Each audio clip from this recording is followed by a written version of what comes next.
जब माँ बाप परहेजगार होते हैं तो बच्चे भी नेक होते हैं, और जब बच्चे नेक होते हैं तो उनकी वजह से उन्हें कब्र में सुकून मिलता है, उन्हें कब्र में इत्मीनान मिलता है।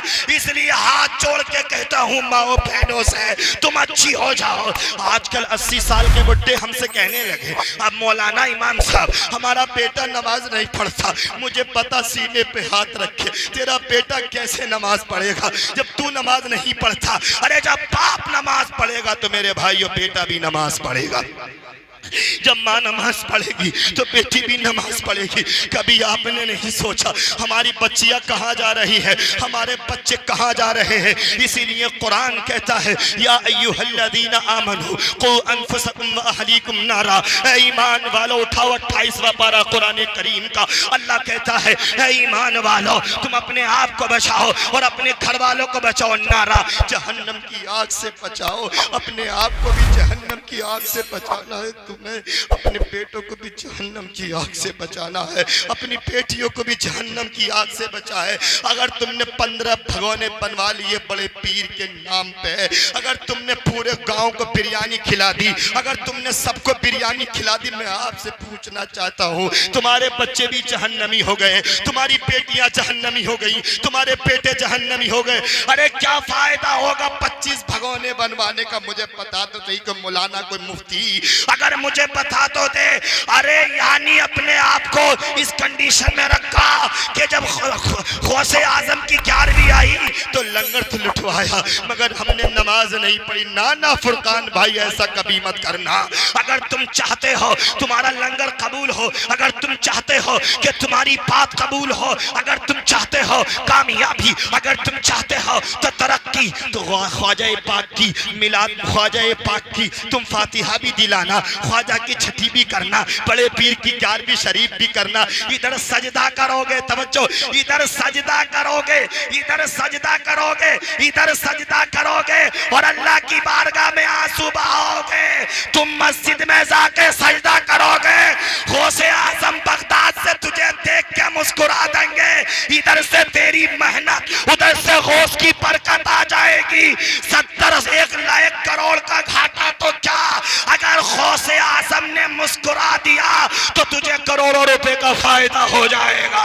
गौसे आजम का सदका फैजान मोल बिल्कुल मिल जाएगा। इसलिए कि निगाह वली में वो तासीर देखी, बदलती हजारों की तकदीर देखी।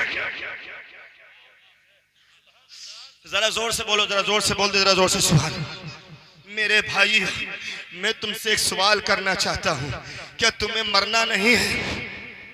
जब बड़े पीर दुनिया से गए तो तुम नहीं जाओगे? जब मोहम्मद मुस्तफ़ा को मौत आई फुरकान भाई, तो बताओ तुम जाओगे कि नहीं जाओगे? अरे दुनिया से जाना है तो गौसे आजम की सीरत भी अपनाए।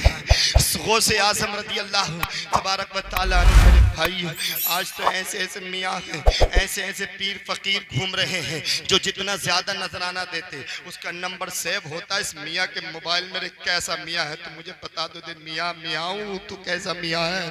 तेरे मोबाइल में बड़े बड़े नेता लोगों के जो मालदार हैं उनके नंबर सेव है, मुझे बता दे तेरे अगर मोबाइल में किसी गरीब का नंबर सेव हो तो मैं पूछना चाहता हूँ ऐसे मियाँ लोगों से, मैं उनसे सवाल करना चाहता हूँ ऐसे मियाँ लोगों से कि मालदारों के नंबर डायरी में सेव हैं, मालदारों के नंबर मोबाइल में सेव हैं। मैं गौसे आजम का एक वाकया सुना दूं। मेरे गौसे आजम एक बस्ती में चले हैं, जोर से बोल दो जरा सुभान अल्लाह। हजरत गौसे आजम एक बस्ती के करीब गुजरे हैं। अब जैसे ही बड़े पीर एक बस्ती में गुजरे हैं, बहुत जोर से बोलो सुभान अल्लाह। आप थोड़ा रहने दे, तवज्जो इधर रखो हजरत कारी साहब, मैं इधर डिस्टर्ब हो रहा हूं, और जोर से बोलिए सुभान अल्लाह, और जोर से बोलो सुभान अल्लाह। हजरत गौसे आजम रज़ी अल्लाह तबारक व तआला अन्हु एक बस्ती के करीब गुजरे हैं, तवज्जो करना, एक बस्ती के करीब गुजरे हैं। मालदार लोग आए, हजरत हमारे यहाँ पे चलना, चौधरी भी आ गया, मुखिया भी आ गया, प्रधान भी आ गया कि ए बड़े पीर हमारे घर पे ठहरना है, आपकी दावत हमारे यहाँ पे है, देसी मुर्गा परदेसी मुर्गा सब खिलाया जाएगा, बकरा खिलाया जाएगा, आप हमारे घर पे ठहर जाओ। आओ। अल्लाह अकबर। मैं उनसे उनका एक पैगाम देना चाहता हूँ उन मियाँओं को जो अल्लाह अकबर गरीबों को ठुकरा देते हैं, गरीबों से मुसाफा तक नहीं करते हैं। अल्लाह अकबर। गौसे आजम रज़ी अल्लाह तबारक व तआला अन्हु है। एक बस्ती में आप पहुँच गए, मेरा बड़ा पीर एक बस्ती में पहुँच गया है। मालदारों ने कहा आपके लिए हमने जगह साफ कर दी है, हमारे घर में चलिए। मेरे अब्दुल कादिर बड़े पीर की आंखों में आंसू आ गए हैं और बड़े पीर कहते हैं मुझे पूरी बस्ती में ये बता दो कि सबसे ज्यादा गरीब कौन है, पूरी बस्ती में मुझे बताओ सबसे ज्यादा गरीब कौन है। अल्लाह अकबर। इतना कहना था, सारे लोगों ने कहा हजरत वो जो फला महल्ले में रहता है वो बड़ा गरीब है बेचारा, वो बड़ा फकीर है, उसके पास तो खाने तक को सामान नहीं है, खाने तक को उसके पास खाना नहीं मिलता है, वो मांगता फिरता रहता है। बड़े पीर ने फरमाया था गौसे आजम किसी मालदार के घर नहीं ठहरेगा, जो बस्ती में सबसे ज्यादा गरीब है अब्दुल कादिर जिलानी उसके घर जाकर ठहरे। मैं उसके घर जाऊंगा, मैं उसके घर जाऊंगा। अल्लाह अकबर। गौसे आजम आए हैं और जैसे ही उसके घर पर तशरीफ लाए हैं बड़े पीर अल्लाह अकबर